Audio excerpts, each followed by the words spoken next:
In the heart of a world filled with mysteries and mystical arts, where humans and various races coexist, our protagonist, a boy named Kai, bears the curse of being a half-blood in a land where pure-blood lineages rule with an iron fist. He is seen as an aberration, a waste, something that only attracts disdain. His society is divided between those with true powers and those who live on the margins, and Kai finds himself in this limbo, dreaming of becoming the great master he always wanted to be, but trapped in a reality full of scummy people who think otherwise. In this journey through the shadows, he will discover that true power does not come from purity, but from the battles he faces and the friendships he forms, even if those friendships are complicated, much like the fate of the world. Kai's situation complicates when an unexpected event starts to stir the spirits, awakening the fury of forces he can barely imagine. A very scared crow flies away toward the sunset, signaling that the trouble is about to begin. The scene shifts to two travelers carrying more baggage than a backpacker during carnival, crossing a dense forest. They are in the caravan of the Pharaoh's trading company, venturing on a route that is like a death trap. The caravan leader starts to dramatize and complains about his bad luck, realizing they are lost on a trail that isn't even safe by day. A hooded man with a beard, looking like he's had more than one nightmare, watches the group with an expression that's all his own. The leader, Faren, turns to the hooded man and asks if he has any idea how to get out of there. The hooded man, mentally lamenting, realizes that what's to come is far worse than he thought. Faren lets out a nervous laugh to mask his fear, like, just one more peaceful night, right? He tries to keep appearances with a lame excuse about the strange landscape, but that doesn't convince even his mother-in-law. The hooded man's gaze is like an X-ray. He sees the merchant's little lies right away. One of the hooded man's companions throws out a theory that the merchants aren't lying and that they change the terrain on purpose. The hooded man quickly tells his partner to shut up and warns him. He prepares and draws his sword just as the caravan is attacked by some creatures. Grotesque, the attackers reveal themselves as violent gnomes, and the battle begins with a crash that echoes through the forest. He soon realizes that these gnomes are not playing around, armed as if they were mall security. The merchant leader shouts for the group to maintain formation, because if they separate, they're asking to be devoured. The hooded man and his three brothers form a defensive circle, ready for a fight. As darkness falls upon them, they find themselves staring at a bunch of shining eyes like a rave, but much more threatening. With a steady gaze, the hooded figure senses that the attack is a matter of seconds,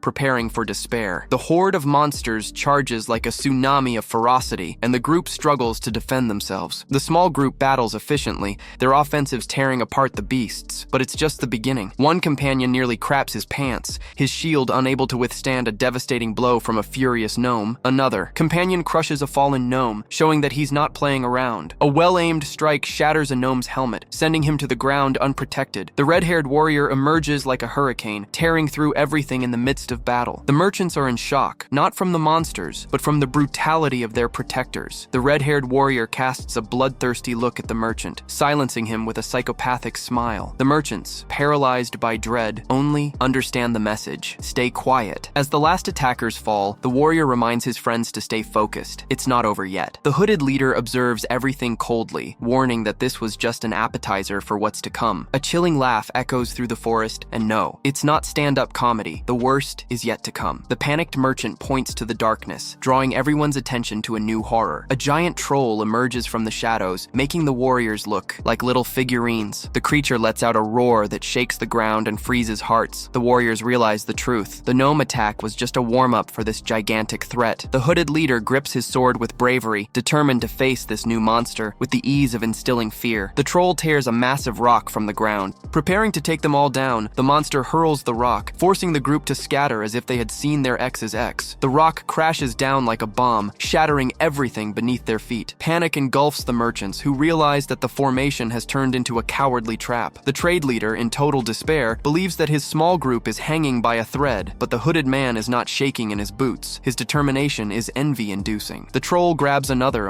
handful of earth, signaling that the hunt has only just begun. He surveys the battlefield, looking for another target to throw at the group. The leader realizes that this is no ordinary troll, but a destruction machine ready for action. Under the moonlight, the true threat of these monsters is clearer than ever. The warriors face a colossal challenge, with their chances of coming out alive diminishing by the second. Taking charge, the hooded leader orders his men to protect the merchants and distract the beast. The red-haired companion explodes with rage, questioning the crazy idea, but wants to know the next step. The leader warns that he has a plan, and guess what? The redhead is already well acquainted with this madness. The leader's plan is to wait for a distraction and then run straight between the beast's legs, because why not? The troll, oblivious to all of this, focuses his attention on them with a desire for destruction. The red-haired warrior follows his leader, adrenaline coursing through his veins. The hooded man braces himself, tense and focused, running toward the beast. But the troll's gaze shifts, locking onto something in the sky that, for me, would already be reason enough to run. His eyes blink from red to a bright blue. Like an average citizen, a mysterious figure flies through the air, clearly drawing attention. The single blue eye glimmers in the darkness, belonging to someone I do not even know. The figure lands as if possessing the strength of 1,000 suns, making the earth tremble. The brutal impact sends the troll staggering, completely caught off guard, like anyone in an unexpected commitment. Dexter, the hooded leader, is in shock, unable to believe what is happening. The troll plummets, sending vibrations through the earth one last time. The red-haired warrior runs to the leader, thinking that Baxter was the one who brought down the beast. But from the dust, a new figure rises, as if emerging from a horror movie. The bravado of the warrior is for a place that deserves no place, for he is in total panic. The mysterious figure walks among the fallen, with a blue aura that strikes fear into the soul. He advances slowly, his cold eyes inspecting everyone as if they were ants. Baxter and the men are paralyzed by the presence of the guy, as if they were seeing an ex-boyfriend at the club. The stranger looms over them like a god of war, now focused on the group of survivors. The ground is covered in the defeated, a grim testament to the devastating arrival of the new guest. He inspects a piece of the troll's armor, his glowing eyes emanating a power that leaves everyone in shock. He brings the piece closer, analyzing it like a cat observes a mouse. The red-haired warrior looks at the leader with the face of someone who has seen a ghost, asking what is happening. Baxter responds in a tone that could easily be from a horror movie, that this is a creature of legend. The figure knows all that it needs, straightens up, and begins to dominate the clearing. The narrative reveals that this creature is the fiercest monster of the forest, and everyone is beyond concerned. A raven with bright eyes watches from the tree, as if to say that only one will leave this encounter alive. The figure advances with heavy steps towards the terrified group, while the men look up, both awed and terrified. Dexter finally names the being, an ogre. A close-up on the ogre's eye reveals a terrifying intelligence, making one think that it is not just any monster. Baxter trembles with the sword in hand, his darkest fears now confirmed by the sight of the ogre before him. The ogre closes his fist, covered in blood, a creature of legend and an almost mythological rarity.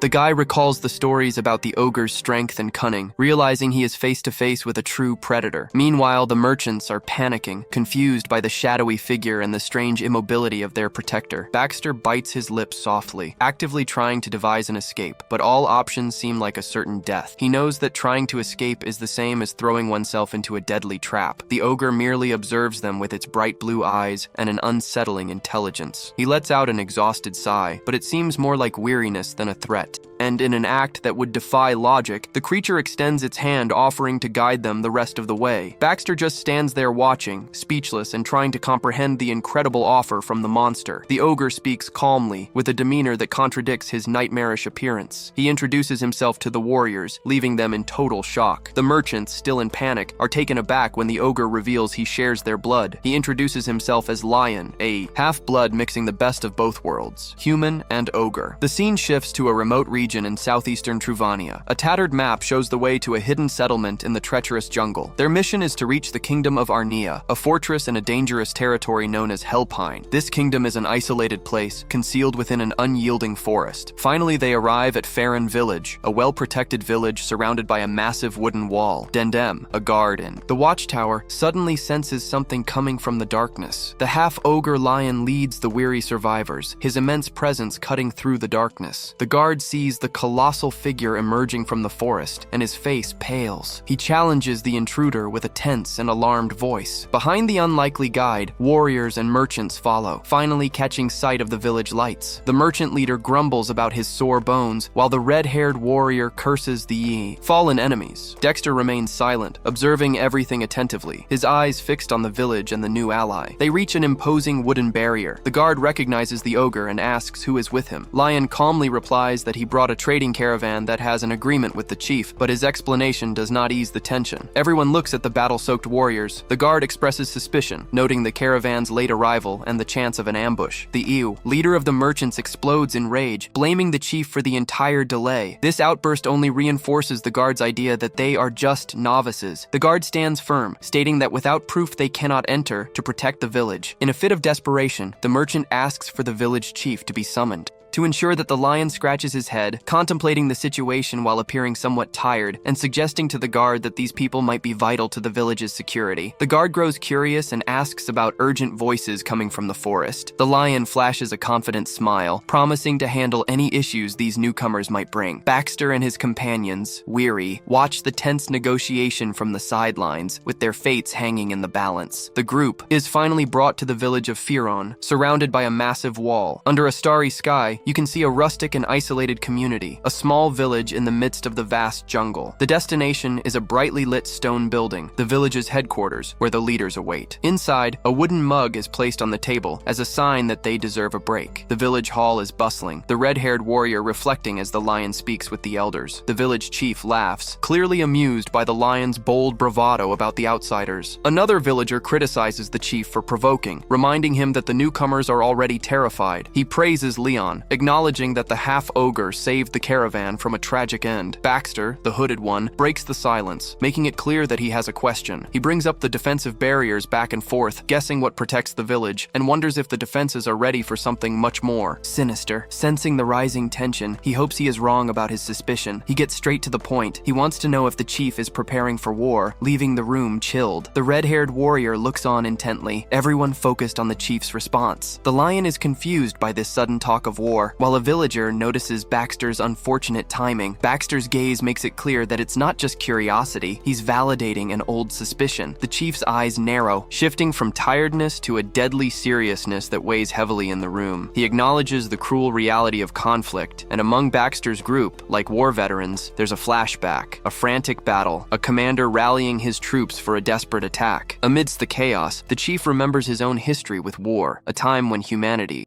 he fought to free himself from the dominion of the orcs. He recalls the bloody war against the merciless orcs, their red eyes, a symbol of their power. He laments that now conflicts bring only death for selfish interests. Leon hears it all, reflecting on the heavy philosophy that war brings. The chief expresses a heartfelt hope that the village will never face such a tragedy. He mentions the village's defenses as the collective desire for survival. Suddenly, the red-haired warrior slams his mug on the table, breaking the attention. The room freezes, everyone surprised by that outburst of frustration. He mocks, throwing away the chief's hopes, accusing him of romanticizing battle preparations. Leon reflects on the criticism, looking at his leader and pondering the true intentions of the village. This idea sends him spiraling into questions about his ability to explain himself as human. Dexter struggles with Leon's massive power. He had never seen a troll defeated so easily. The attention in the room grows, with the warriors trying to cope with the reality of the monstrous protector. Kincaid, the red-haired warrior, expresses distrust, asking for proof that Leon is more than just a weapon. One villager thinks Kincaid's judgment is too harsh, while another remains silent. The village chief intervenes, reproaching the warrior named Tilak for his aggressive tone. Leon grows somber, clearly affected by Tilak's heavy accusation. He bows his head as a sign that he understands the fear and distrust he causes. Baxter acknowledges what Leon feels, but admits that he doesn't fully grasp the perspective of the half-ogre. Yet his gaze says it all. He senses the difficulty in accepting someone with such monstrous power. Leon steps back and says that if he cannot prove his trustworthiness, their fear will ultimately mark the village as a threat. Then, the madman offers an unexpected solution to the distrust. He extends his hand and invites them to meet his mother. The scene shifts and the night is clear, with the moon lighting the path to Leon's home. They approach a wooden construction, half camouflaged in the tall grass that glimmers under the moonlight. A cozy log cabin appears, with a solitary gravestone watching everything closely. Inside, a candle shines. As a delicate hand with a green ring rests calmly on a weathered table, a blonde woman sits in the kitchen, very still, facing away from the door, waiting for them to arrive. On the table, a simple yet hearty meal of bread and cheese quietly welcomes the pupils. Outside, Leo explains that he managed to mask his scent from the monsters. The woman inside turns her head, alert at the sound of them approaching. The heavy door creaks open, finally revealing the interior of the house, the half-ogre. Leon arrives at the cabin's entrance, announcing their arrival to his mother. Dexter peeks behind the giant half-ogre, explaining that the delay was due to the Tilak sprite village. The guy turns all red upon hearing the woman inside. His previously aggressive demeanor melts away instantly, replaced by a look of total surprise. Leon's mother, an incredibly beautiful human woman, invites the enchanted warriors to sit down. The story flashes back 15 years, returning to a moonlit night in the village of Faren. The villagers, in a panic, run along the defensive wall. All about the darkness, from a tower full of guards, they watch the night, wondering what the ominous report is all about. The village chief, B, anxious, asks how his men are holding up. Tense, one of the guards fumbles with his weapon and admits that they are completely unprepared for the trouble. A guard urges the chief to see for himself the horror that is approaching. The chief's face twists in shock upon seeing what is coming: a colossal ogre atop a fallen woman. The chief's eyes widen in total disbelief, unable to grasp what lies before him. The beast's glowing red eyes exude a primitive, sinister intelligence. The villagers can only murmur her name in terror, recognizing the legendary ogre advancing. The other guards are frozen in fear, their faces pale with the realization that destruction is coming. One of them frantically gestures for everyone to lower their weapons, not wanting to provoke the monster. The chief recognizes something specific, recalling a description from an old anti-monster manual. He identifies the creature not as a common ogre, but as the legendary wolf of the Travania forest.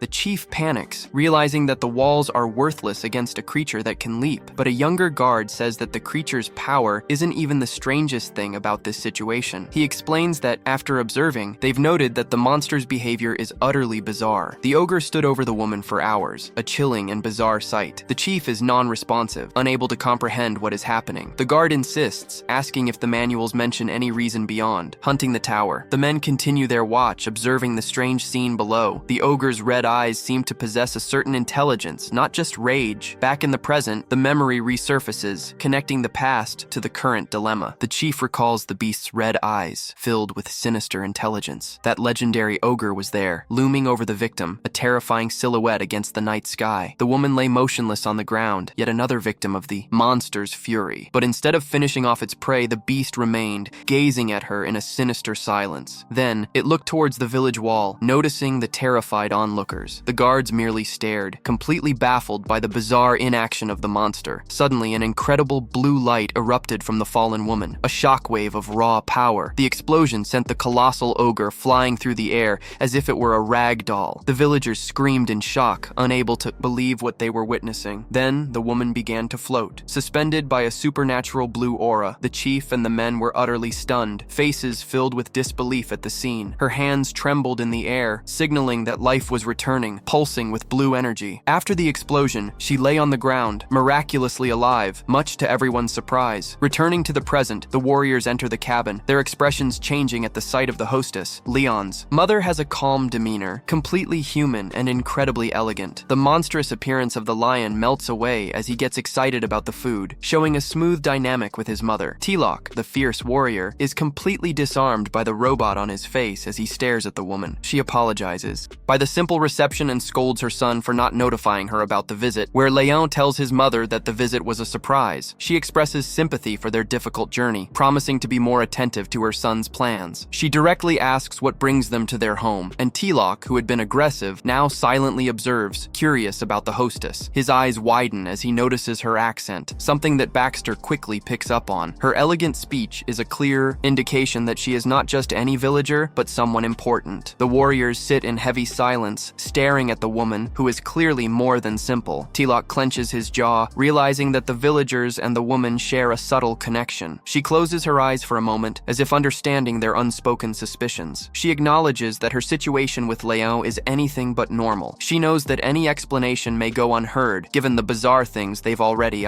witnessed. Her eyes shine with a familiar blue as she apologizes and asks how to earn their trust. She meets the warrior's gaze calmly, ready to address their deep suspicions. Axter, the hooded leader, senses that her offer is the beginning of a negotiation. She confirms, suggesting framing the conversation in business terms to be more efficient. Tilok, irritated, questions whether this is truly a stop for negotiation. Baxter tries to calm him, but Tilok insists they need answers from the discreet noblewoman. He pushes the leader's hand away, saying that gratitude does not erase the pursuit of truth. Tilok directs his fury towards the woman, asking why royalty is hiding like this. His voice rises in a roar, posing the ultimate question: why did she have a monstrous child? She comments that his words are heavy, but Tilok shoots back that she should see her own situation. He disparages her condition, calling her shameless for hiding instead of facing problems. Tilok's anger brings forth memories of a burning battlefield where demonic knights hacked human soldiers as if it were a video game battle. He recalls his comrades being cut down as if their lives had been used to play win or lose in the chaos of war. This memory revealed the true face of conflict, a mad war fueled by greed, invading demonic territories without mercy. The memory highlighted the insignificant reasons for such bloodshed, a war just for a few parcels of land. The horror of that senseless slaughter still haunted him, leaving him breathless as he recalled that fear. He could never forget the atrocities committed by monstrous soldiers with those bright red eyes that seemed to hypnotize him. The cruel, bloodthirsty face of an enemy commander was etched in his mind, a symbol of the savagery of that war. Returning to the present, Tilak's anger exploded, pouring out his hatred for those war beasts onto Lion. He lost his composure, shouting accusations while Dexter tried to intervene, but he seemed more like a lost character. Tilak drew a blade against the woman and began to interrogate, asking if she and her son were a dark secret hidden by the village. With his voice laden with anguish, Tilak pressed further, questioning what could drive a noble to so desperately. Meanwhile, Lion was trying to calm the situation, and his mother seemed to understand the warrior's pain, even while battling her own memories. Tilak's trauma manifested as a shadow of red eyes, the ghost of the monsters he faced in combat. The specter of the past taunted him, distorting his righteous fury into a twisted series of accusations. An image of a cold, reptilian eye flashed in his mind, a symbol of the inhumanity he had faced. But finally, Leon's mother could take no more. She slammed her hands on the table and shouted her son's name with unexpected authority. Tilak was thrown back, as if he had pressed the pause button on an action movie. His face was a mixture of shock and humiliation as he flew across the room. It seemed like someone had tossed him like a puppet. His eyes widened in disbelief as he tried to process the overwhelming force that hit him. He was hurled against the wall of the cabin, appearing as a blur against the dark night sky. The scene focuses on the remnants of the shattered wall, a testament to the hidden power of Lion's mother. Tilak landed heavily outside, with scratched and bloodied hands, struggling to catch his breath within the cabin. Leon's mother was sprawled on the ground, exhausted yet determined. After unleashing all her power, Leon's protective rage ignited as his monstrous side emerged, enveloped in a dark aura. A second figure violently mirrored from the cabin, dodging the moonlight as if in a horror movie. The force of the collision left a trail of splintered wood, showcasing the strength of the impact. Tilak was there, breathing heavily, his entire body aching from the brutal, invisible blow. He glanced back at the cabin, his mind swirling with the power that was dominating everything around him, screaming in pain. He began to accept the reality of his humiliating defeat. Baxter appeared quickly, his shining blade at Tilak's throat, trying to prevent any madness. Baxter's eyes blazed with fury as he kept his subordinate in check,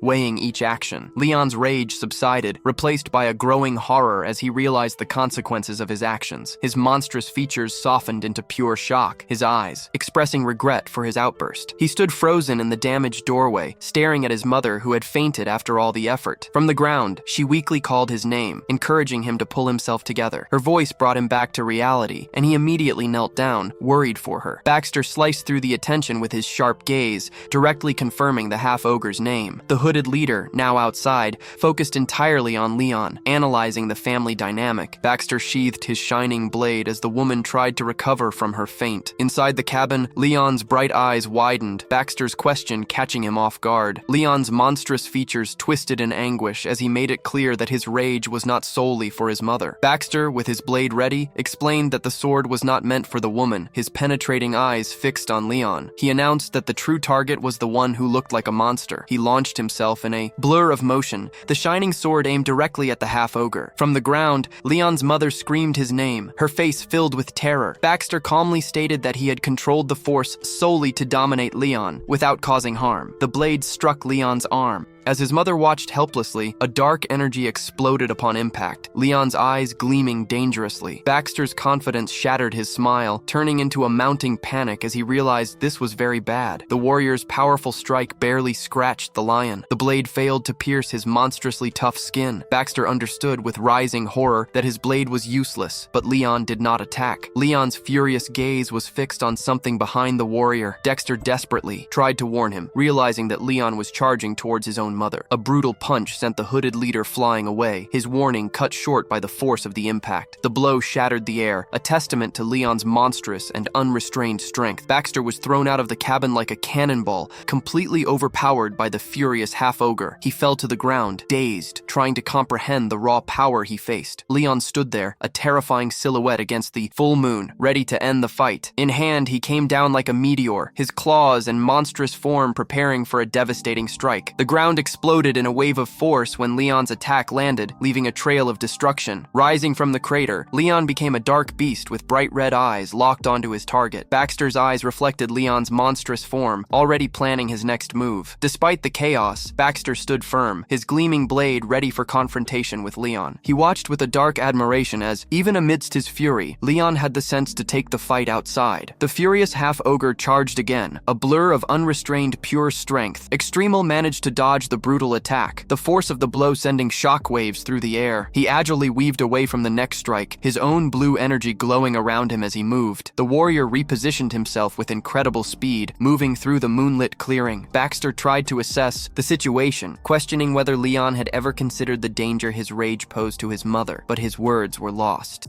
Leon's monstrous form became a whirlwind of dark energy, with red eyes fixed on his opponent. His threatening stare met Baxter's blue blade. The leader, stunned, realized that Leon was perfectly mimicking his movements. With growing horror, Baxter realized that the beast had copied his fighting style. Leon's hand made a familiar gesture, proving that he had learned the technique in a single glance. Out of nowhere, a red sign appeared in the sky, releasing a wave of energy that interrupted the fight. Tilok, from the ground, observed in confusion as the strange magic exploded in the clearing. The wounded warrior gritted his teeth in frustration, cursing his leader for the confusion. In the blink of an eye, Deloque was lifted upside down by an invisible force. Surprised by the turn of events, Leon's mother appeared, her calm expression revealing that she had ended the fight. With a cold and determined glance, she unleashed a wave of power, a massive blue explosion that instantly halted the battle. The dust settled, revealing that the fight had been forcefully interrupted, with the warriors now on opposite sides, staring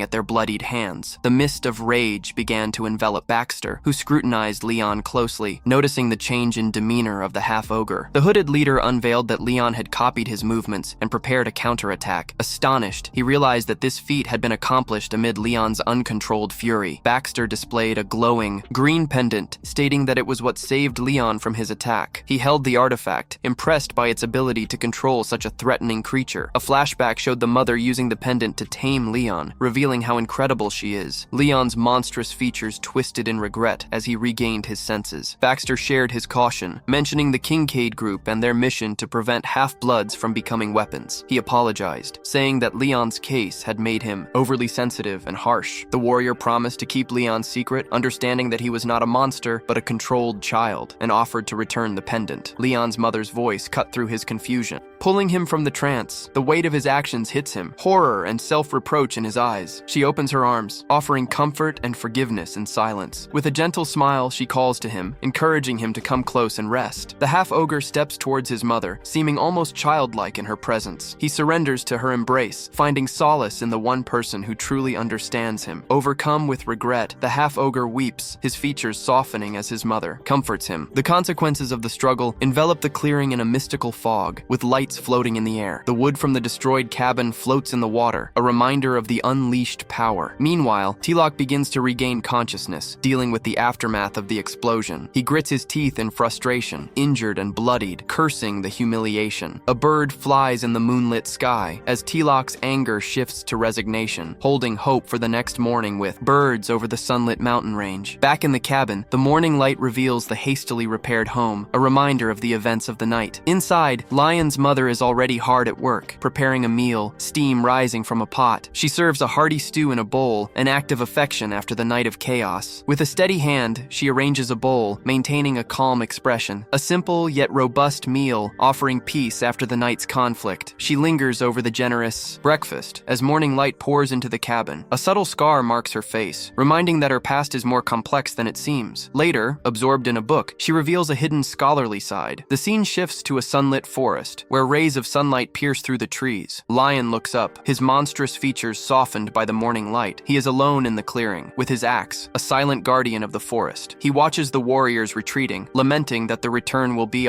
even harder, expressing concern, questioning the strange curve of the way back. Lion admits that the path is skewed. It is not just a matter of avoiding dangers. He crouches down, his hand steady on the axe, Showing a deep connection with nature as he approaches, he claims that the forest is speaking to him, guiding his way. His intense focus reveals that he perceives something beyond what others see. In the sunny clearing, it seems he has found the answer he was seeking. He turns to the group, holding them, that safety is just beyond. One of Baxter's men comments softly that perhaps the guide is paranoid. Sunlight filters through the canopy, marking the progress of the trading company. Faren, the half-orc, leads the travelers, navigating the treacherous edge of the trail. The consequences of the previous night become evident with the wounded Thylacine on a stretcher. The merchant tries to keep morale up, reminding them that sales facilitated the journey. Tilok can only grit his teeth, frustrated by his pride and injured body. The group advances with their boots sinking into the unyielding forest floor. The master calls Lion, who stops and raises his axe in response. The half-orc turns with a penetrating look, a blade of grass in his mouth. He smiles confidently, addressing Baxter with surprising familiarity. Baxter's expression is grim as he asks about the immediate situation. Leon admits that the path is difficult, but he feels that the destination is near. Baxter lets out a sigh of relief, momentarily forgetting the exhaustion. Baxter worries about Leon's well-being, but the half-orc laughs to deflect. Leon confesses that he is fascinated by stories of adventure and the city. Baxter finds it strange that he is so isolated, but Leon explains that the village avoids talking about the world. One of Baxter's men suggests that they just wanted to protect a naive child. Leon smiles, recalling the merchant's tales, especially about trading. He wonders if he would be good at that skill, but the other disapproves of the idea, third row, asking if it is the village chief who stops Lion from leaving. Leon clarifies that he loves the stories, but staying is always his choice. He looks at the village walls, suggesting that they serve to keep those outside from getting in. The half-orc concludes that here he is accepted as he truly is. Dexter listens with an intense expression, absorbing the weight of Leon's confession. Leon adds another reason to stay, recalling the lone grave outside. He says that his duty is to the mother who lives alone in her cabin. He reveals that the difficult childbirth left his mother unable to walk. He explains that although he has hidden it, the locals have said it was a nobleman who sacrificed himself. Leon feels he cannot abandon her for his desires. One of Baxter's men jokes about his difficult childhood and his monstrous appetite. The conversation shifts when a companion recalls the turbulent first encounter with Leon. Baxter asks a pointed question about whether Leon was assigned to monitor the route. The accusation catches the other companion off guard. Leon simply smiles, his silence revealing his contemplation of the question. Leon stammers, visibly caught off guard by the direct accusation. Dexter expresses gratitude for being saved, but he still expects the truth. The half-ogre panics. In reality, he realizes that being a secret agent could make him a target with no escape. Leon tries to act tough and downplays the situation, saying it's not that serious. He finally drops the bomb. Some orc bandits are throwing parties in the forest around the village. In a flashback, we see that these orcs are a huge threat to any caravan or mercenary that dares to venture. These attacks are not only disrupting the village's security, but also wreaking havoc on its trade and survival. Dexter begins to connect the dots, realizing that Leon's patrols were a secret effort to use his scent as a psychological weapon. Leon introduces a new mystery. The orcs suddenly disappeared from the map, as if they had done magic. He speculates that it might be due to the village's defenses, but doubt hangs in the air. Leon states that his very presence as an ogre is the biggest intimidation factor, meaning it makes the guys run. Baxter's perceptive gaze seems to question whether their protection is only due to the weight of the village's name. I deny that with a look that knows the situation is more serious, and Baxter's attention fixates on him. He reveals a dark truth. The orcs are taming monsters, like gnomes and trolls, and to make matters worse, they are altering the terrain of the forest, confirming the group's suspicions. Leon's eyes widen, concerned, as he explains that the forest is giving off warning signs, but despite the danger, he tries to calm the group,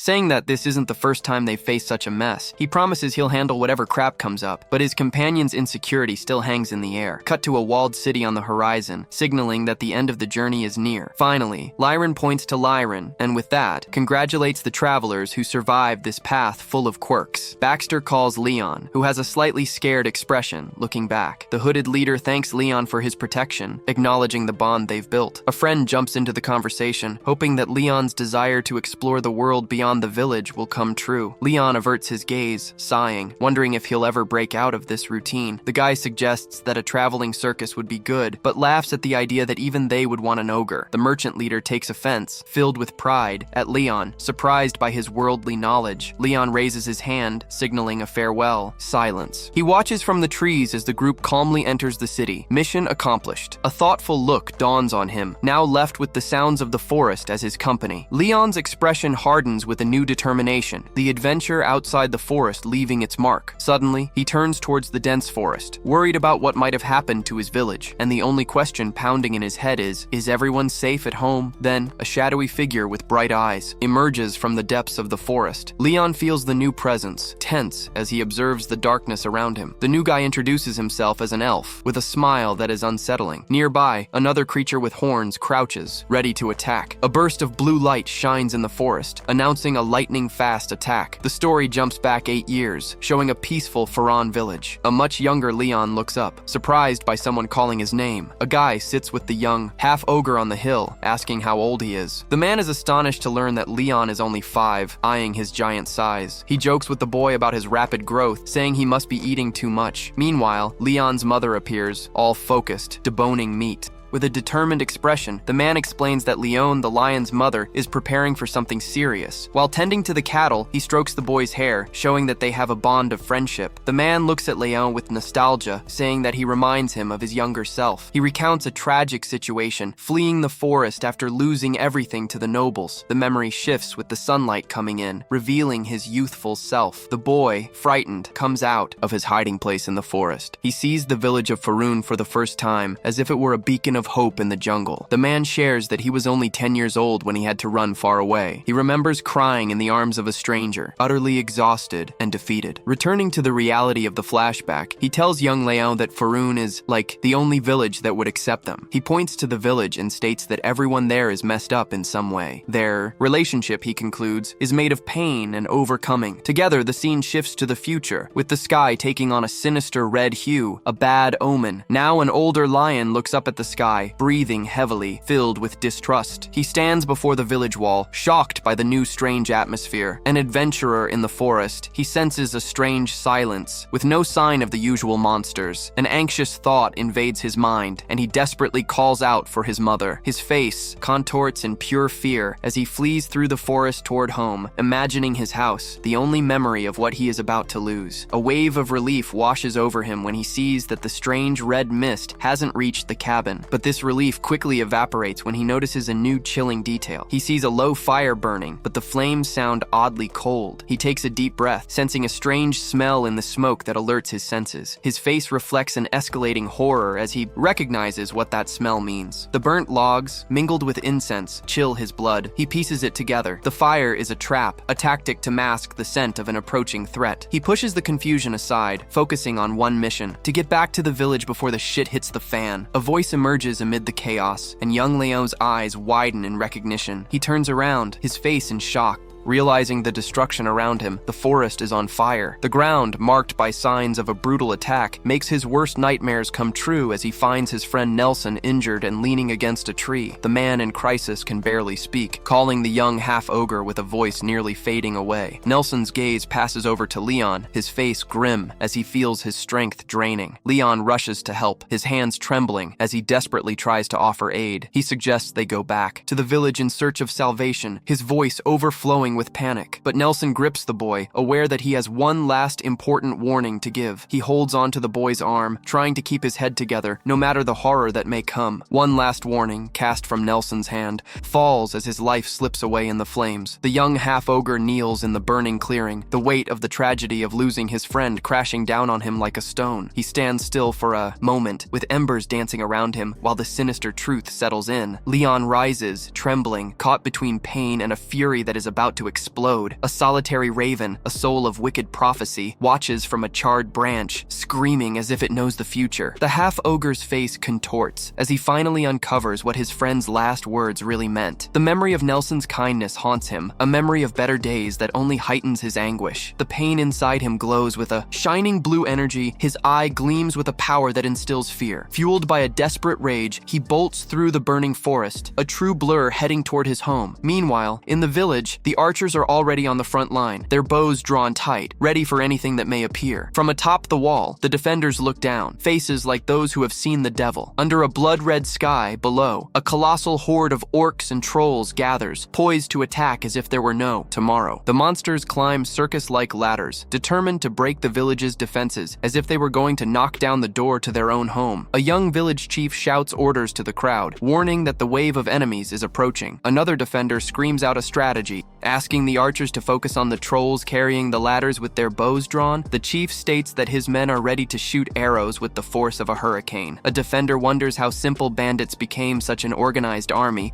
and the chief suspects there is something behind it. A scout spots something sinister behind the order. The sight reveals a regiment of goblins and orcs with banners, indicating that this is not just a chaotic pillaging. At the front of the army stands the true commander, a terrifying figure mounted on a beast with burning red eyes. This commander rides a fearsome pride that makes even the bravest bow their heads. The chief's expression hardens upon realizing that the mythical beast is not just a legend, it is real. The commander, battle-scarred, has a cold and calculating look that instills fear even in the bravest. His single eye glows with an evil light, hinting that he possesses dark powers. Like a movie villain mounted on his beast, the commander is a general leading a troop of disciplined orcs that inspires envy. Look, the Oda gazes at those wooden walls with their overwhelming numbers, promising the fall of the village. The chief cannot believe what he sees, questioning if that massive figure is indeed an orc, and still finding the orc strange. Disbelief turns to pure terror when he realizes that the creature is an Uruk, a monster from the tales. He looks at his people and confirms his worst fears. This is not just a simple raid, it is a serious invasion. But before he can rally the troops, a blade brings him down, showing that betrayal is rampant among them. The betrayal causes total chaos in the watch as a defender is brutally struck from behind, like a scene from a horror movie. The traitor then displays a sinister trophy, a chilling message for the horrified villagers. A light-haired man takes charge, shouting to the wounded and warning about poisoned orc blades. Below, Commander Hulk simply observes, controlling the internal collapse of the village like a puppeteer. He gives a new command, signaling for his forces to unleash their monstrous allies upon the wall. A cruel smile spreads across his face as his red eye glimmers. Promising nothing less than destruction, the large-scale attack begins with the orc horde storming the walls with circus ladders. The watchtowers, the defenders try to organize themselves, focusing on destroying the ladders at all costs. But the enemy gives no respite, with warriors already leaping over the palisades to confront the villagers head-on. The new chief mobilizes the troops, his voice roaring as he calls all defensive units for a final fight. The archers string their bows in unison, ready to unleash a rain of arrows that will leave everyone shocked. A final shout, the defenders receive the order to fire against the invading force. A hail of arrows darkens the red sky, blood falling on the attackers who had no idea what was about to happen. The deadly barrage cuts through the air, a true attack of wood and steel aimed straight at the hearts of the enemies. The Uruk commander watches with mild surprise, realizing that the villagers are not as bad as he thought. On the wall, the new leader calmly aims a crossbow, coldly choosing his target. His bolt strikes the commander's face, causing a spray of blood like in an action movie. But the true target reveals itself when a hooded figure behind him collapses with a pinpoint shot that changes the game. The blonde leader lowers his weapon with a grim smile, knowing that his move has been brutally successful. The Uruk commander's surprise turns into pure fury, his red eye focusing on the human who surpassed his expectations. The commander's rage grows, his shining eye promising a retaliation that will be epic. He raises a hand, issuing a terrifying command to his army that is just waiting for the signal. On the wall, the defenders discover that a message has arrived questioning the object that fell amid the chaos. One of the men unfolds the scroll, seeing that it is a letter sent in the heat of battle. He analyzes the blood-stained writing, realizing with a jolt that it is in a strange language that is not Orcish. Below, a chained hand rises against the red sky, announcing that more participants are on their way. The orc army shows a line of captive humans, a heavy tactic to break the villagers' morale. The blonde and his archers hesitate, their confident stances wavering as they see the shocking scene below. Just when he thinks of ordering another barrage,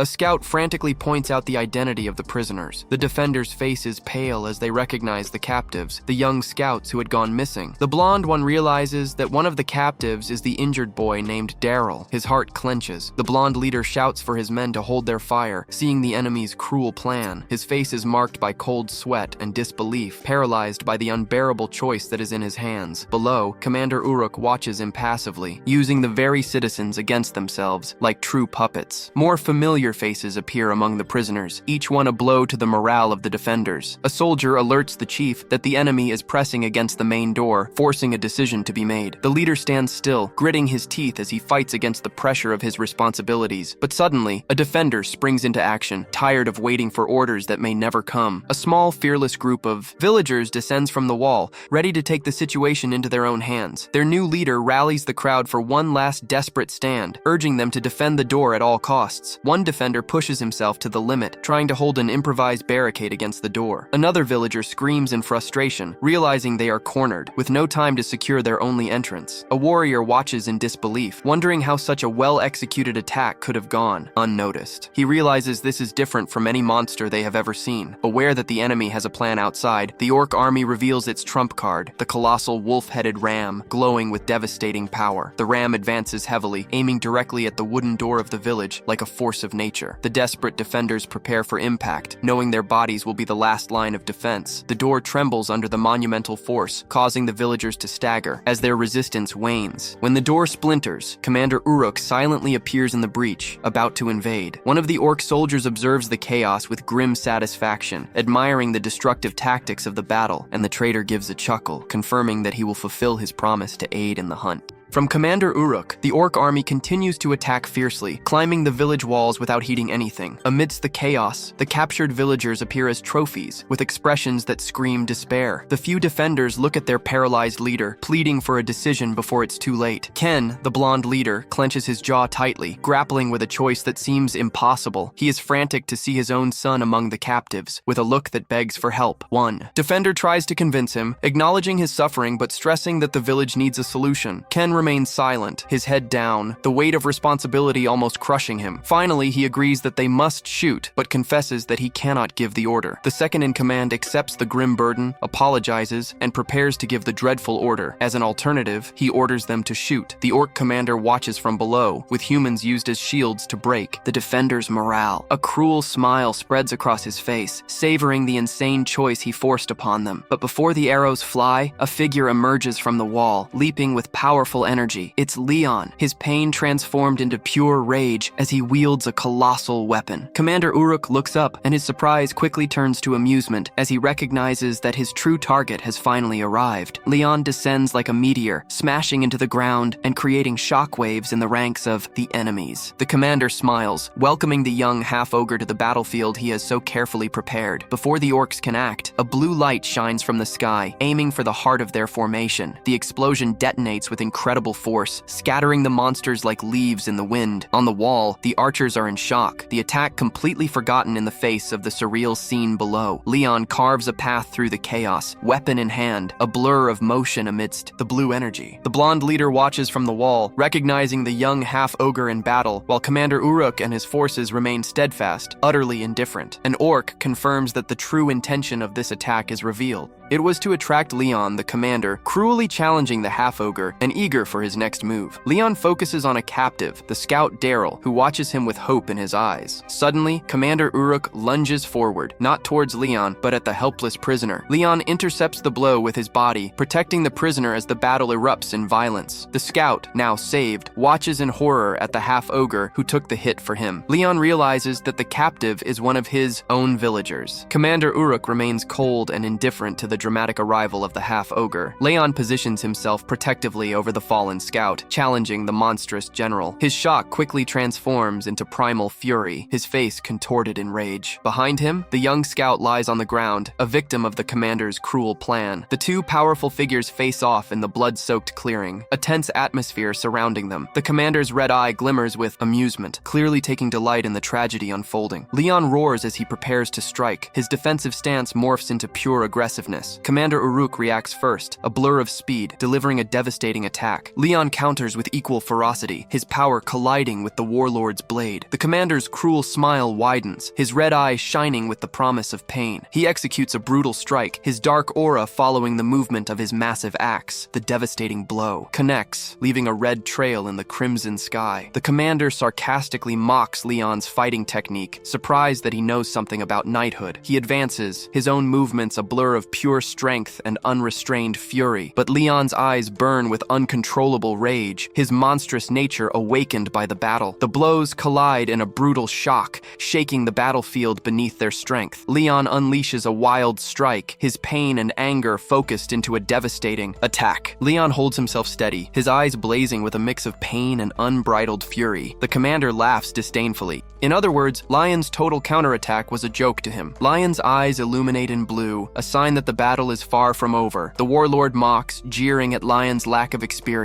With pain and his quick recovery, the taunts escalate into a roar, questioning what kind of monster an ogre truly is. Driven by rage, Lion charges forward, swinging his axe with renewed fury, but the commander easily evades the blow and delivers a brutal kick that sends the half-ogre staggering. The Uruk laughs cruelly, savoring every moment of his dominance on the battlefield. From the shadows, his red eye gleams with malevolent intent, promising more destruction to come. He attacks not with his axe, but with a colossal punch aimed at shattering the commander's defenses. The Uruk commander is launched through the air, completely overpowered by the half-ogre's brutal punch. He lands with agility, realizing that Lion's power is as formidable as he had imagined. The commander's hand closes around the handle of a spiked flail, indicating that the real fight is about to commence. The half-ogre breathes heavily, the effort of the battle leaving its mark. Dismissively, the commander admits that Lion's natural strength and talent are a surprise. He then hurls his own weapon, a spiked chain that cuts through the air with deadly accuracy. The chain strikes true, ensnaring Lion's arm and shoulder with brutal impact, but the half-ogre's eyes shine defiantly, his expression a mix of surprise and determination. The commander pulls on the chain, unleashing a shockwave that surges towards the trapped opponent, connecting with devastating force and enveloping Lion in a massive explosion of dust and energy. The half-ogre struggles against the spiked chains, his body trembling with the effort to free himself. He lets out a silent scream of agony, his eyes rolling as the pain intensified. The commander reveals that the chains are troll traps, admitting that they are not enough to truly hold Lion. Lion's bright eyes fill with hatred, enduring the torment with growing rage as the warlord taunts. Promising the young ogre that his suffering is just beginning, with a cruel smile, the commander gestures with his hand, initiating the next phase of his plan. The camera shows the captured villagers lying on the ground, powerless amidst the crossfire. The young scout, Daryl, lifts his head from the dirt, his face smeared with blood and despair. He watches in awe the monstrous form of his friend, barely recognizing the enraged beast before him. Commander Hulk approaches the captives, placing a possessive hand on the scout's shoulder. With a macabre smile, the commander was actually mocking the captive, questioning what it felt like to be protected by a true monster. He leans in like a predator over the terrified scout, as his cries for help echo like a scream for mercy on the battlefield. The eyes of Leon shone with a blue light, showing that his fury was about to explode. Commander Uruk's mischievous grin only grew, clearly pleased with the effect of his mind games. The injured scout called out to the chained half-ogre, his voice overflowing with pain and despair. The commander kept throwing more coal onto the fire of the scout's torment, taunting him for having to watch his protector get hurt. Then he focused his derision on Leon, mocking the weakness he presumed the half-ogre was showing. The commander insisted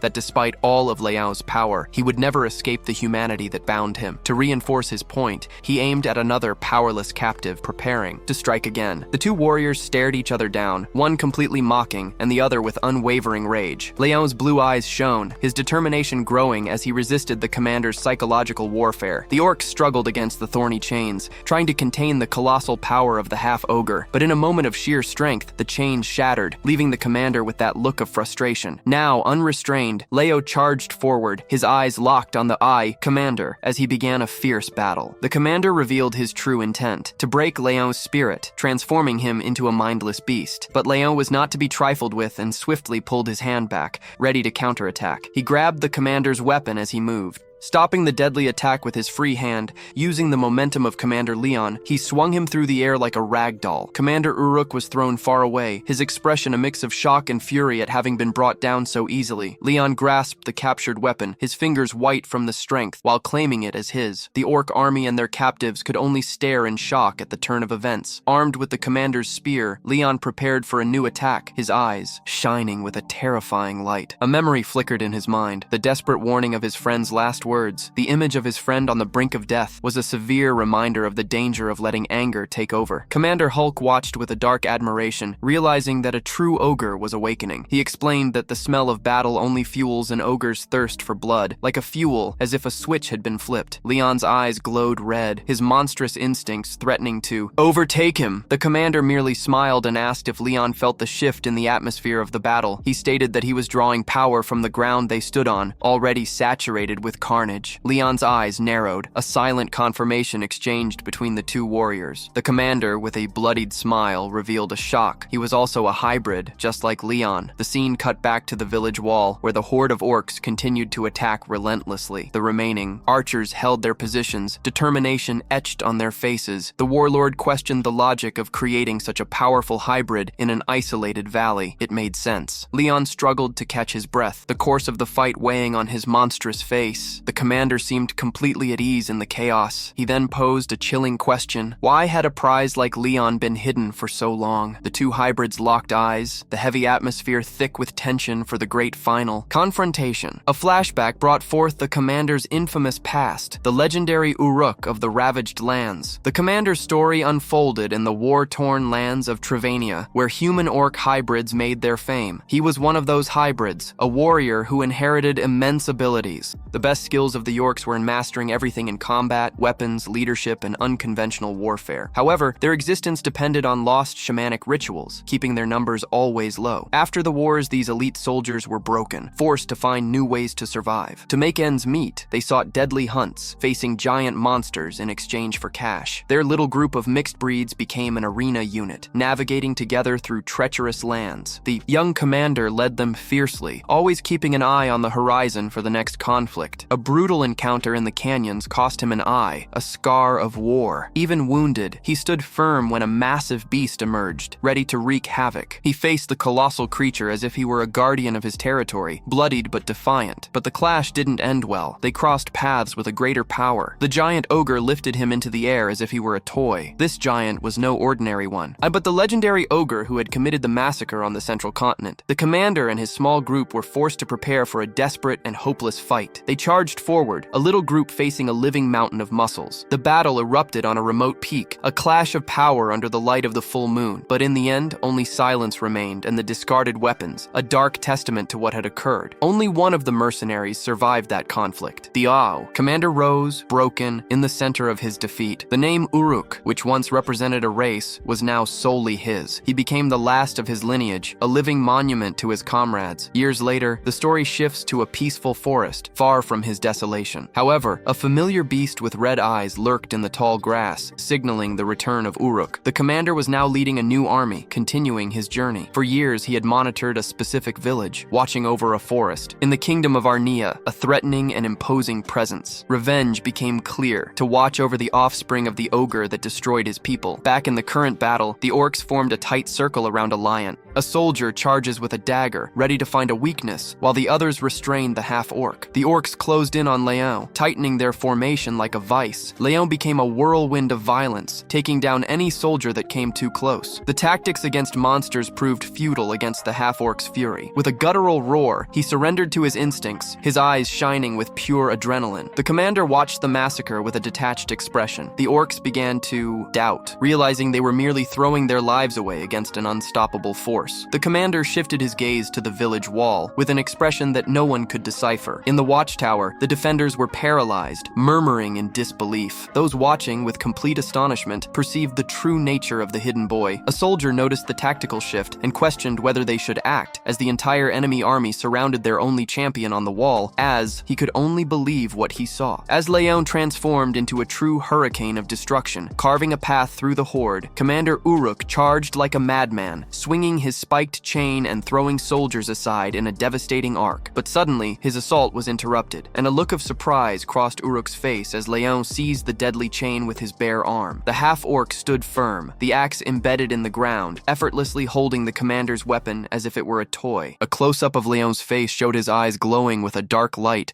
nearly devoid of any traces of his humanity. Meanwhile, Ken leapt from the wall, floating in the air with his sword raised, ready to deliver the final blow. But what a surprise! Instead of attacking the orcs, he collided directly with Leon's weapon. The half-orc snarled, utterly confused confused and agitated, not understanding why the village's own leader was attacking him now. The two became locked in a struggle, creating a bizarre spectacle, while the orc army merely watched the internal conflict unfold. And astonishingly, he wasn't alone in this. The traitor from the wall appeared to help, making it 2-1 against Leon. The traitor struck with a treacherous blow, catching the furious half-ogre completely off guard. He widens his eyes in surprise and soon begins to laugh cruelly, clearly reveling in the chaos he just caused. He lets out a fierce roar, his monstrous gaze overflowing with the desire for more combat. But Commander Uruk crashes the party, swinging his spear in a colossal manner, sending the merchant flying away. The merchant goes airborne, cursed, utterly dominated by the commander's devastating arc. His body is thrown, spinning amidst smoke and embers, learning the hard way that betrayal has its consequences. The commander positions himself over the fallen pawn, sending a red glare that reaffirms who is in charge. Lying down, the traitor thinks it was worth it just to witness what just happened. Commander Hulk continues to breathe heavily. The weight of the attack begins to show as he prepares, lying down and defeated. The traitor releases a grim smile as his last thought echoes. Recovering his breath, Commander Uruk realizes that the climax of his evil plan is approaching. He shakes his weapon with renewed vigor, a wild smile twisting his face as he advances. Meanwhile, the traitor's body lies still amid the embers, his mission in the tragedy finally accomplished. The commander roars, which is the true form of the lion that had been hidden, and is about to awaken fully. Hearing this, the orc soldiers break formation and flee in total panic, leaving only the warlord in the center of chaos, who, like a true professional, cleared everything for the last clash of the wall. The villagers who once protected Lion can only watch the terror unfold. Ken's face is pure, dark understanding, realizing the absurd price he paid to survive. The commander's prediction spirals into the air. The true nature of the lion will terrorize not just him, but everyone he knows. He is amidst the chaos, his body vibrating with insane energy as the transformation completes. His face contorts into a silent scream of agony, tears of blood, and sorrow streaming from his shining eyes. He collapses under the weight of his own power, a blur in the burning background, and the commander's last words echo as Lion is broken, foreseeing a future of total solitude. A roar of despair trembles in his throat, a sound of a torn soul. The heavy silence takes over the battlefield. The village walls, stained with smoke, are reminders of the brutal cost of victory. In the end, the villagers tend to the wounded amid the mournful remnants of the orc army, while a guy screams in fear at the sight of Leon. Ken only watches in somber silence. The villagers gently approach the fallen New York, thinking he is unconscious and back in his familiar form. Ken realizes that Leon is still alive and tries to reconcile the boy he knew with the monster he saw moments ago. A friend is there, only remembering what they witnessed, how Leon tanked a load of attacks with exposed flesh. He points out that the half-orc's supernatural recovery raises heavy questions about his monstrous nature. The expression of those left behind hardens.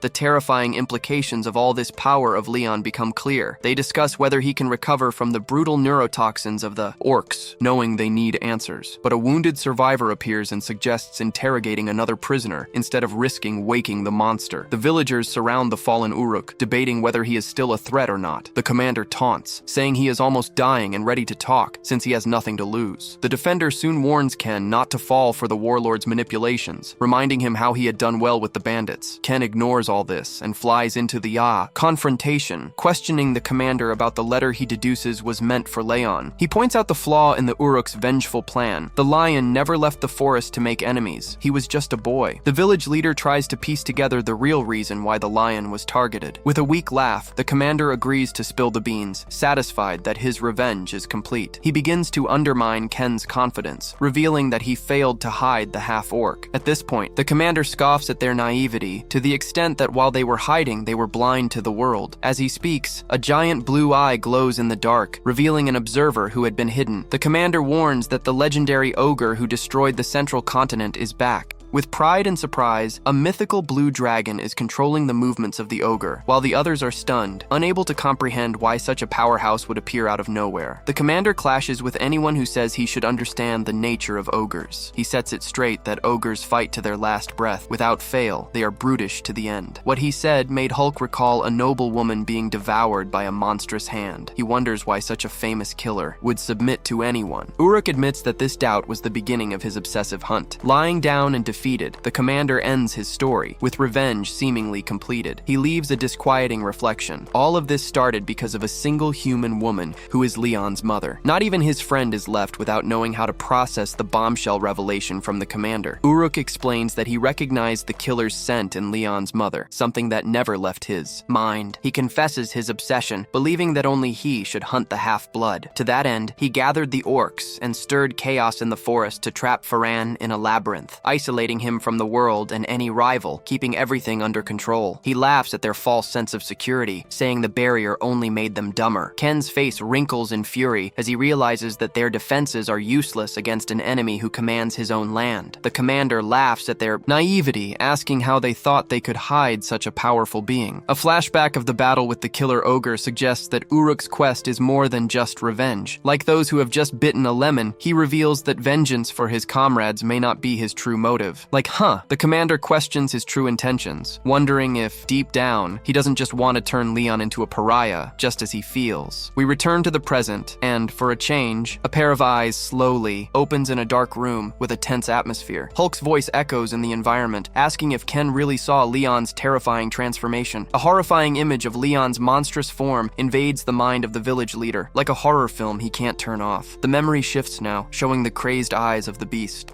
A chilling reminder of the humanity that has faded away. The commander, with a hint of sadness, admits that the lion mother tried to control the beast, but that this true nature will not be silenced for long. He wonders if he will be able to deal with the lion when he finally embraces his ogre side. This is a huge mess as a monstrous shadow approaches the sleeping boy. A tear slips from Lion's closed eye, showing that there is still a remnant of his human soul inside, which emphasizes that none of his soldiers were a match for Lion's power, acknowledging that the boy was saved, but leaving others in fear. And if that power turns against the village itself, the defeated commander laments that trying to protect the child was a bomb, a very wrong decision. I speak as someone who agrees, with the face of someone who has seen a ghost. Worried that Lion's presence is now a threat, he grips his weapon and promises that he will not fail the village again, having already left one of his own hanging. The guy warns that if they can't control Lion, they'll soon have dragon hunters knocking at their door and things will get ugly. But the village chief cuts the conversation off, reminding everyone that Lion is just a child caught in a destiny he did not ask for. He points to where the half-ogre is sleeping and questions whose priorities are at stake. The moral of the story is that those who try to protest are silenced by the chief, who is afraid the boy will hear this tense conversation. Invisible to them, Liam grimaces in his sleep with a droplet of sweat trickling down his face. He is there, paralyzed, listening to all the chaos, wondering if he is the cause of all this suffering. And the half-ogre realizes, with rising horror, that his uncontrolled attack fractured the very community he swore to protect. He wakes up abruptly, his mind racing, questioning the monstrous fury he unleashed, recalling the terrible form he took. He wonders if he now bears the face of his ogre father. The elders are taken aback from the debate and turn around in surprise to see that he is awake. As they rush to help, Lion can only think of his own hideous appearance, a nightmare from which he cannot awaken. Later that night, an eerie calm settles over the village under the full moon. Lion, all bruised but steadfast, tries to reassure the chief. Saying he's almost 100% after the battle, he comments that he was late to talk to his mother, but the boss thinks she'll understand. Relax. The old man looks on with pride and remembers, no matter what they say, you saved the phone, kid. Leon lowers his gaze, his bright eye reflecting the weight of the boss's words, somewhat affected. After giving him one last instruction to take an antidote, the boss sends him away, trusting he'll return to his mother. Leon announces he's leaving, saying his mother is waiting. The boss just watches him go, giving a sincere nod of understanding with a determined look. The half-ogre turns and leaves the village, not looking back. The few remaining villagers only watch, their expressions mixing fear and distrust, as if he were an alien. Leon hesitates, his bright eye reflecting that heavy silence between them, like a climax. Then he throws himself into the night sky, overcoming the village walls with a powerful leap, really an athlete. The full moon shines brightly in the sky, being the silent witness to the night's trouble. A solitary owl takes flight with its cry, dramatically breaking the silence. Elsewhere, a scarred blonde man appears in a clearing, all in the vibe of someone who's just waiting. He looks up with a mischievous smile, as if realizing that a new player has entered the scene. A figure with white hair hovers at the edge of the forest, sensing the night. Leon extends his marked hand, touching the moonlit leaves. As he finally arrives home, he looks up, his bright eye and monstrous features showing, then gives a relieved little smile. His gaze turns to his mother, who is nearby the house. Then, concern washes over him and he rushes to her, all desperate to warn her of the danger in the darkness, but she turns with a calm expression, very much in the Zen vibe, He halts at the fence, all tense and powerful, overflowing with worry, like a panic. She reassures him and says the house is fortified, but quickly shifts the focus to a more urgent matter. Leon's head bows, the weight of everything that happened that night finally crashing down on him like a rain of stones. Her attention is fully on him, questioning why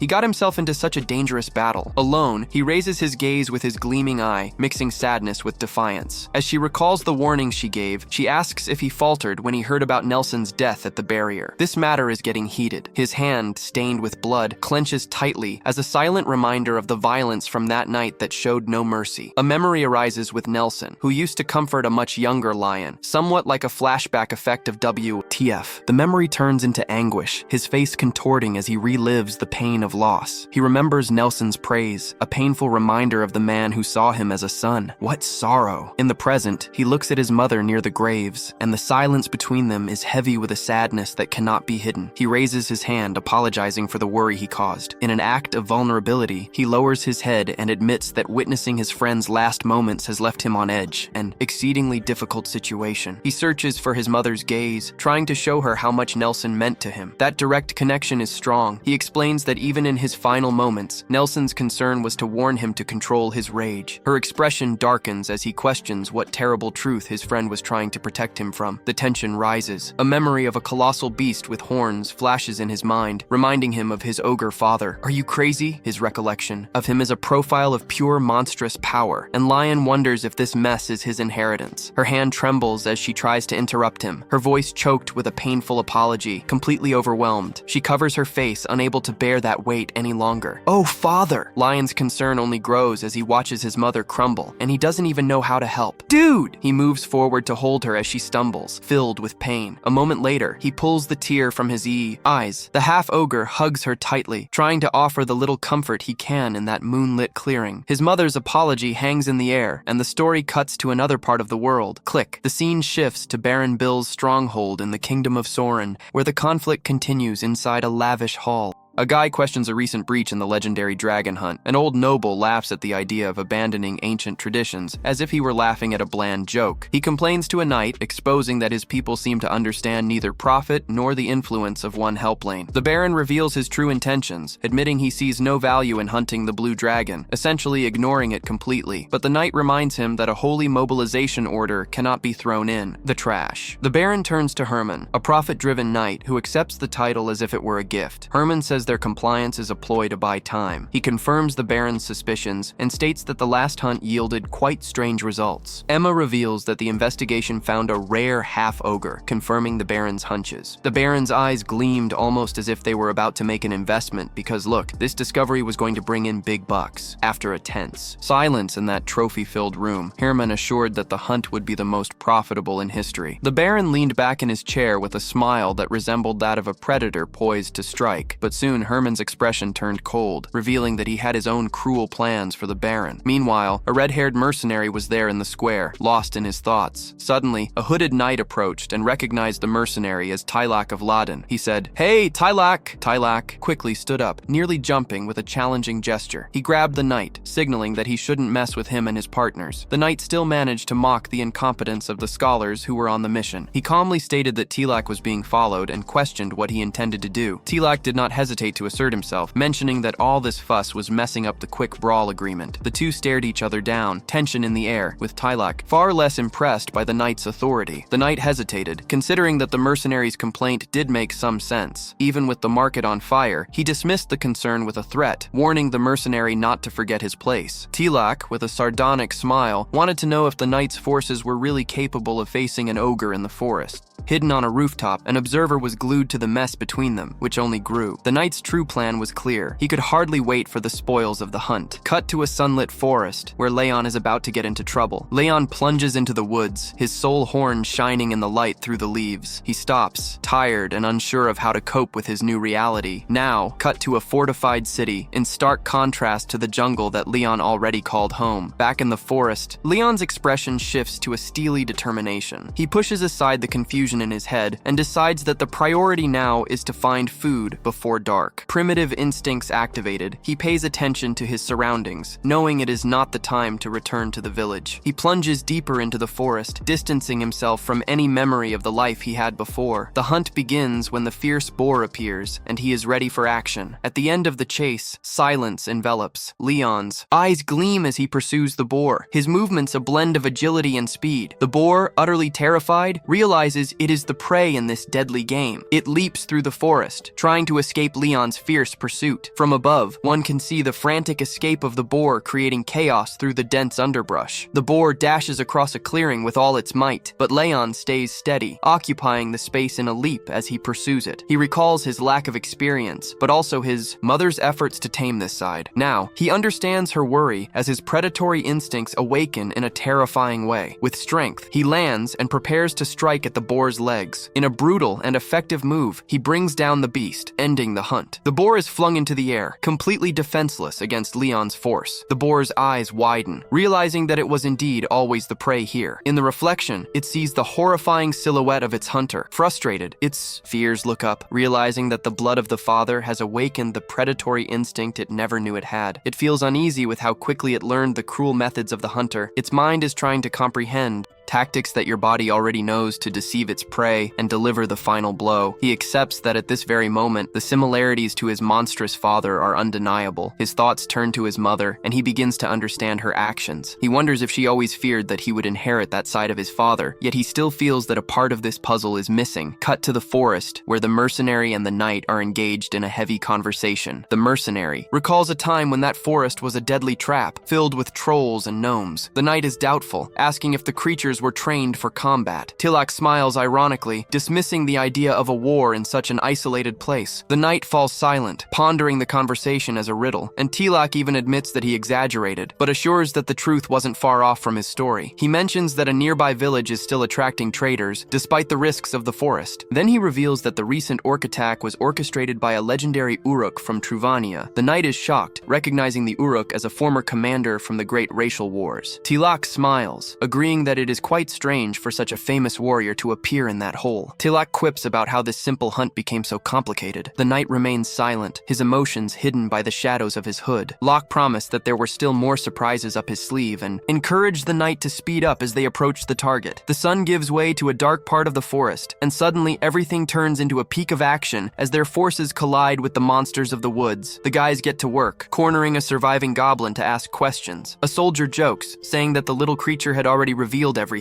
and right after, the goblin meets a quick and silent end. A dark silence envelops the forest as a warning of what their actions generate. A subordinate has already confessed that the situation was underestimated, and Herman's suspicions were correct. The soldier reports that Lord Herma was following the mercenary to a crucial place for the hunt. The men wonder about the change of plans, thinking that the mission was supposed to take place somewhere else. The scene points to the village in the background, confirming that this is where they are headed now. Herman, cold as ice, speculates that the prey must have found something more interesting there. The soldiers were already ready to advance, with their objective now very clear. With everything prepared, the group made their way towards the wooden walls, cut to an isolated cabin in a false peace under the starry sky. Inside, Leon's mother sat alone with a candle, wearing an expression of someone who indeed had cockroaches. She suddenly became alert, tensed, and suspicious behind a wall. Outside, the dark forest beyond the fence concealed a looming threat. The forest drew attention, with invisible dangers gathering. Leon, in a monstrous form within the shadows, demanded to know the truth about his father. His mother remained calm, a striking contrast to the turmoil outside. Her expression revealed a deep sadness, as if trying to block a heavy memory. Leon's hand clenched in frustration, his patience nearing zero. But suddenly, her eyes widened, drawn by an unexpected sound. She turned towards the door, noticing an intruder. Just before they were attacked, the door was violently kicked in by a red-haired mercenary who declared the house empty in a triumphant tone. Splinters of wood flew, shattering the piece of the cabin as if it were a bubble. The mercenary stood somewhat stunned upon finding Leon's mother calmly seated at the table, feigning surprise at the brutal entrance. He let out an ironic apology, his sharp smile betraying that it was anything but sincere. Leon's mother looked at him with a weary expression, clearly having faced this type of visit before. She tried to send him away, explaining that they had severed ties with the world and only wanted peace. He laughed at her, cruelly taunting her about her past and her romantic choices. Her eyes narrowed, his words hitting a well-hidden weak spot. The mercenary raised his hand as if to make a grand announcement and, with an exaggerated gesture, introduced himself not as a peasant, but as a prince of Arcadia. Her expression shattered, her wide eyes revealing the shocking truth behind the accusation. Just at that moment, a hooded knight stepped out of the shadows.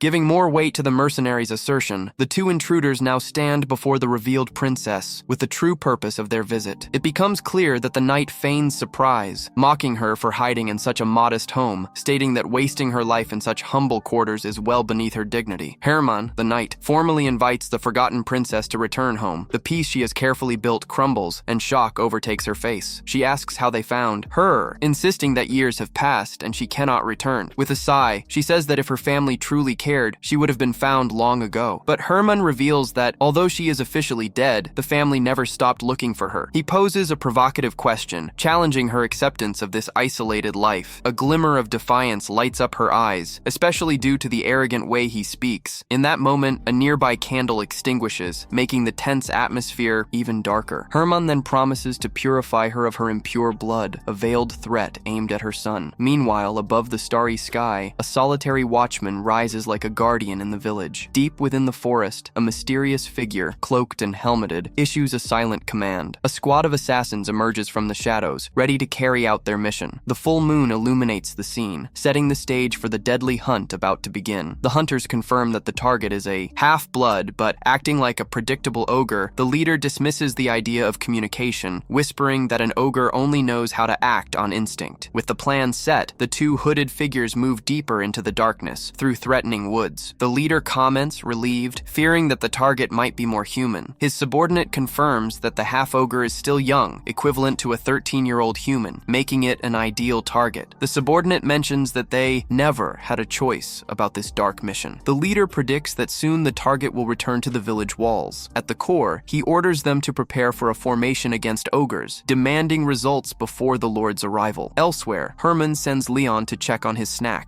Realizing that time is passing, he carries the enormous boar, sensing the foul smell. Since his mother doesn't appreciate it much, a fond memory arises of a villager teasing him about his love for salty food. He thinks about asking for some extra seasoning next time, but soon loses himself in a laden silence, only with a vague concern for his mother. Remembering how anxious she has been lately, he is sure that she won't speak of what troubles her, convinced that he is the cause of her sadness. The full moon shines above, illuminating the forest and raising his prey through the lit trees. A rare smile appears as he hopes to cheer his mother, but his expression suddenly changes. An alarmed look overtakes him as danger approaches from nowhere. A hail of vile arrows cuts through the darkness towards him. The boar on his shoulder serves as an improvised shield against the treacherous surprise. His bright eyes lie in irritation, clearly annoyed by the interruption, with arrows lodged in his back. He disregards this and quickly scans the lit trees in search of his assailants. Leaving his prey, he dives into the shadows like a retaliatory blur, leaping among the treetops, a blue streak heading for his attackers, but landing in an empty clearing. Confused, raising a defensive hand, he asks from where this invisible threat could have come. He realizes it is more than an ambush. The absence of smell and presence is strange. As the pieces fall into place, he comprehends the truth. He is not being attacked, he is being hunted. His eyes scour the darkness, trying to detect where the invisible followers are. With a swift spin, he moves like a blur, demanding to know who is trying to hit him. His gaze sharpens, senses on high alert, preparing for what comes next. A hooded assassin drops from the trees, the blade glinting, aiming at the unsuspecting ogre. But he reacts with impressive speed, raising his arm to deflect the deadly strike. He dodges easily, causing an impact that reverberates through the clearing. A predatory smile blooms on his face, showing excitement for the impending fight. The scene cuts to his mother, her face marked by tears, revisiting an old pain. Back in the cabin, she stands firm against the mercenary and the knight who corner her. Her expression hardens, sweat trickling down under the pressure of the standoff. The mercenary sneers, clearly enjoying the power he holds over the former princess. He laughs at her, finding her attempt to hide a predictable joke. Hermann, the knight, is there mulling over his allies, pondering what his deal is with all this politicking. The lion's mother is there, sending a silent thought about the pride of the nobility, finding everything a big farce. The mercenary's eyes cast a look of disdain, judging her life a true joke. A bright memory comes forth from a past where a defeated knight was at her feet on a moonlit night. She remembers that his arrogance was merely a disguise to hide his weakness. He continues to taunt, thinking she has no chance of accomplishing anything, but her expression shifts, showing that they are the fearful ones. Her sudden change catches both the mercenary and the knight off guard. With fire in her eyes, she makes it clear that, in fact, it is they who are in trouble. The knight, with a cold gaze, contemplates the unexpected threat she represents. A noise from outside draws everyone's attention away from the fight. All turn their focus to the forest, where a clamor shatters the silence of the night. A monstrous figure emerges from the shadows, catching the intruders completely off guard. In the blink of an eye, Leo appears behind them, with dust settling to reveal his imposing figure. The knight turns with a chilling look, focusing on the new and unexpected threat as he tightens his grip around the sword. Leo's bright eyes burn with the promise of vengeance. With power in his eyes, Herman lunges forward with a swift sword that heads straight for the ogre's midsection, but Leo grips the blade with his bare hands, blocking the attack like a king. The knight's eyes widen, surprised and curious in the face of such unexpected power. Impressed, Herman concentrates, and his sword begins to glow blue. He unleashes a massive wave of energy, lighting everything with a brightness that destroys even hope. The cabin floor turns into a shattered, smoking mess due to the mercenary knight's attack.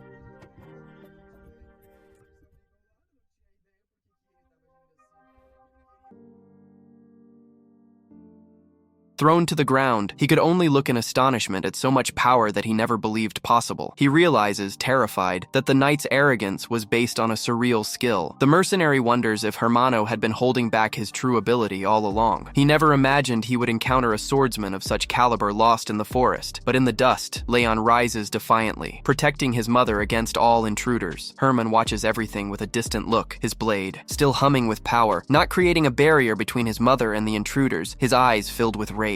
As his mother tries to pull him back, she confidently orders him to calm down and step back, believing she can handle the fight. But Herman completely ignores her command, his sword vibrating as he prepares. Leon lets out a defiant roar, almost like a wild beast, and battles against the knight's power. The knight stands there, scratching his head, questioning how a beast like that survived the first attack. He warns that his next strike will be the end of the line for Leon, but before he turns to the mercenary, demanding an explanation for this twist, Herman poses the question: how could a beast like the lion have passed by his allies? He focuses on Leon, not understanding how the half-ogre managed to survive the ambush. He recalls the trap in the forest, thinking that everything had been arranged in vain. Herman remembers seeing Leon wounded, believing he had caught the guy, but now it's all a lie. The scene cuts to the leader of the assassins, who is furious about having to aim at a young target, even if it is a monster. He observes Leon and notes that his size is almost that of a real ogre. He warns the half-ogre that fighting against his nature is a waste of time. Raising his sword, the hunter states that the only reason a target exists is to be hunted. But Leon, with a fierce gaze, is living proof that he does not plan to be a victim. With freezing determination in his eyes, he decides that he would not stay on the defensive any longer. His blade, descending with ferocity, is suddenly halted as if something extremely strong were pushing back. The assassin is left speechless, unable to comprehend the crazy turn of events. In a swift motion, Leon not only escapes, but also charges with a brutal attack. The hunter screams in shock, not knowing how the half-ogre managed to turn the tide. He managed to turn the situation around with Leon's hand gripping the assassin's face. It's clear who's now in charge. The hunter's confidence shatters as Leon tightens his grip, completely changing the game. The sinister impact breaks the assassin's helmet from the force of the blow. The leader is thrown back as his comrade screams. The chaotic attack from the hunter devastated everything. Leon stands firm, predicting movements and leaving all the assassins stunned. The defeated leader wonders how a mere being can possess such strength and skill. He realizes with a growing chill that Leon is not only furious, but fighting with a worthy clarity. Another assassin is unsure if their drugs have failed. He urges the others to attack before Leon fully awakens, but he's already a blur in motion. His eye glows, igniting a blue signal indicating the fury that is about to unleash. The last hunter positions himself to withstand the charge of the half-ogre. The half-ogre's attack is a whirlwind dragging everything in the forest at an absurd speed. The leader of the assassins finally realizes that his goal goal was to turn Lion into a hunting beast. In the shadows, Lion reveals that he is no fool. He knows that their arrows were poisoned. The other hunters prepare, as he confirms that their plan was to turn him into a wild animal. A tense silence takes over the clearing. The hunters realize they have completely lost their target. One of the hunters, worried, notices that even the sounds of the forest have vanished, showcasing the comfort that Leon has become. A single blue eye appears in the darkness, promising a reckoning that won't be gentle. The bloodied assassin, facing Leon's silent question, wonders if he deserves to die for being who he is. The assassin's eyes widen when Leon utters a chilling question. Did all the beasts they killed go so quietly? Leon leans forward, his shining eyes indicating he won't be an obedient target. As he does this, the assassin snickers mockingly, but is left stunned when Leon vanishes in a swift act of vengeance. The group is thrown back by Leon's speed, which quickly dismantled their scheme. The hunter realized, horrified, that the lion was using their own hallucinogen. Turning the tables, an explosion of blue energy erupted among the trees, as the hunter understood that they were no longer the predators. One of the assassins found himself lost in a strange fog, being followed by an invisible presence. The targeted one stumbled through the mist, disoriented and completely vulnerable to an attack. The leader held his subordinate, who confirmed he had lost to Leon without even being touched. The leader, recognizing the critical situation, noticed that the smoke they had used to hide was evaporating, leaving them in trouble. The leader of the assassins began to panic as he saw Lion charging straight towards Lord Herman on all fours, looking ready for a fight. He knew he couldn't let that party happen. As the lion surged through the forest like a rocket, the hunter could only imagine the chaos that would ensue if that creature reached his master. The thought was so intense. It felt almost tangible as the half-ogre closed the distance at insane speed. Meanwhile, the lion was headed for the cabin, wondering whether that being was a beast or human, as the line between the two was quite blurred. Inside the cabin, his mother's expression showed that this question was no longer relevant. Herman was on edge, the sword gleaming with power, ready to strike. The lion's large head dominated the scene as he contemplated which form he should take just to survive. His mother's eyes nearly popped out from fear, watching the tragedy unfold in silence. Herman seized the fallen half-ogre, taking the opportunity to interrogate his men about what had gone wrong. He explained coldly that the attack was just a taste of what it's like from the perspective of a beast. Then, with a cruel grin, he ordered Lion to die right in front of his mother. The knight launched a devastating blow, thinking it would break the princess's will, but Lion did not flinch, pushing back against the wave of blue energy. Behind him, the princess stretched with an expression of absolute contempt. Leon bit his lips, looking like a mask of defiance, swearing he would stop the knight. His sister, completely confident, stood firm, her powerful aura swirling with a threatening air.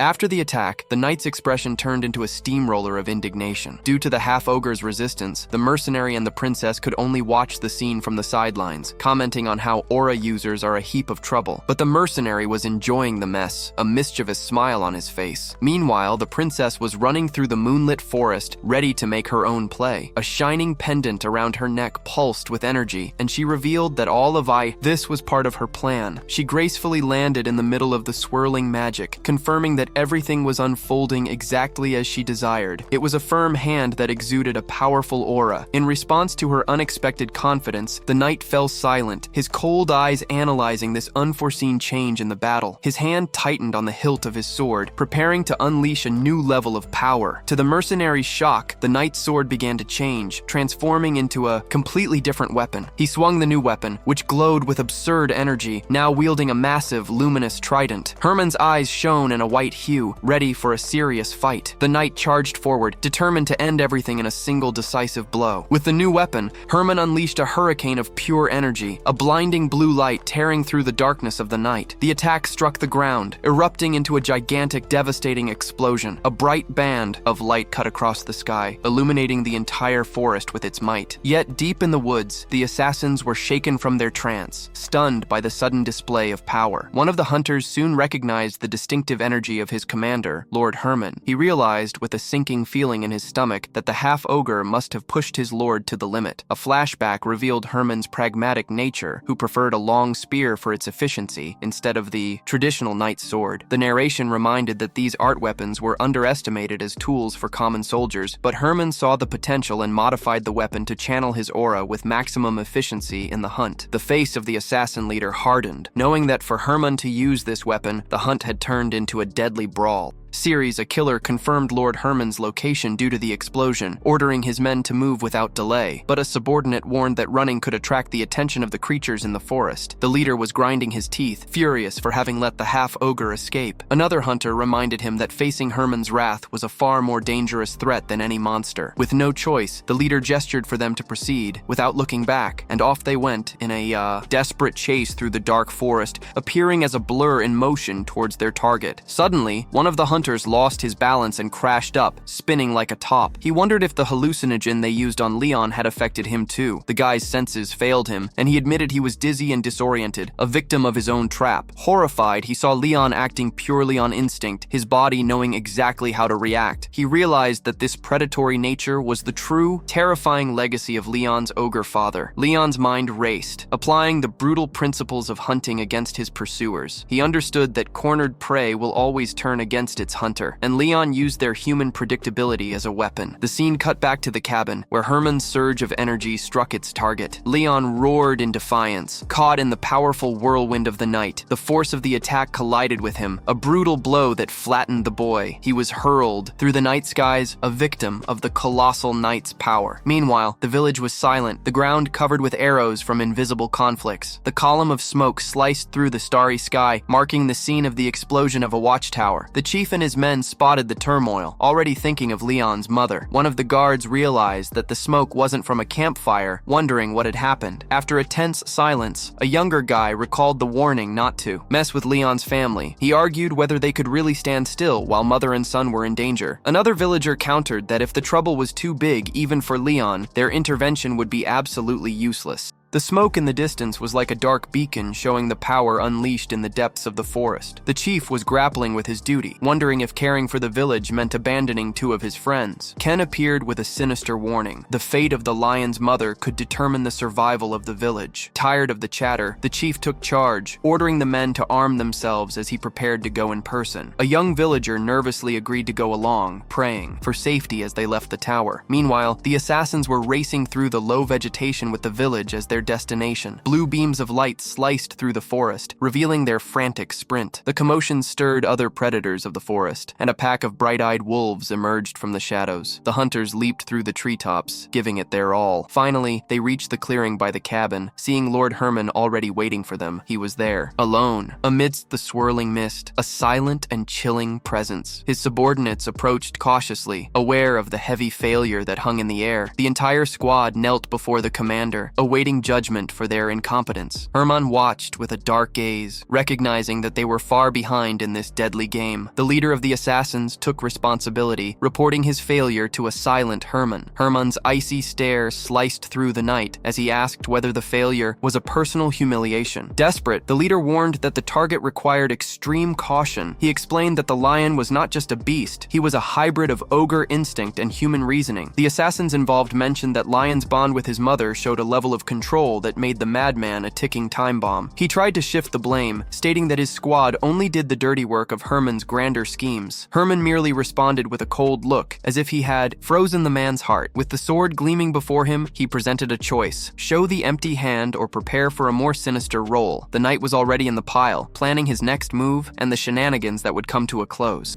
And in this tense atmosphere, the village chief and his gang appear as if they've stepped out of any action movie. Herman, noticing the arrival of the villagers, is like, "Hi." Amidst the chaos, one of the killers raises his hands, clearly surprised by this unexpected interruption. But soon Herman's gaze transforms into a predatory smile, seeing the villagers as a fresh meal. The village boy tries to challenge the intruders, but the chief quickly cuts him off and tells him to shut up. The village chief, with a face of stone determination, assesses the tense situation. Cut to a candlelit room where a leader tries to keep the spirits of a rebellious people in check. He dismisses any idea of rebellion, even with his subordinate pointing out that the taxes are a lethal blow. Meanwhile, the scene shifts to a quiet street in the village, but full of underlying tension. The subordinate insists on his point, reminding the leader of the local family that the Lord destroyed. A haunting flashback reveals the Lord's cruel justice, a grim warning. In the square, he recalls the day when, due to the Lord's brutal demands, they chose to kill themselves rather than submit. Flashing flashing back to when he and the villagers were in the town square challenging the order. The Lord accused him of treason, twisting everything they had done. Present there, his father warns that all this resentment is like poison, a ticking time bomb. The son, with a heavy conscience, apologizes for taking that path. The memory jumps to when the insurrection truly began, a hope-filled attack. He led the charge with a tattered flag, but the brawl was quite violent. The Lord, silent until then, finally showed that he wasn't joking around. When the rebels broke in, they encountered 3 imposing figures, well armed. One of the knights raises a shining sword, and the light makes all the rebels tremble. The knight unleashes a devastating attack, a single blow to end the resistance. The rebels could only stare at their weapons, seeming like toys compared to the power of those guys granted by the light. The villagers' desperate charge reaches an impasse. The leader grits his teeth, his face a mask of defiance against the impossible. In a moment of terror, the knight's attack scatters the rebels like leaves in the wind.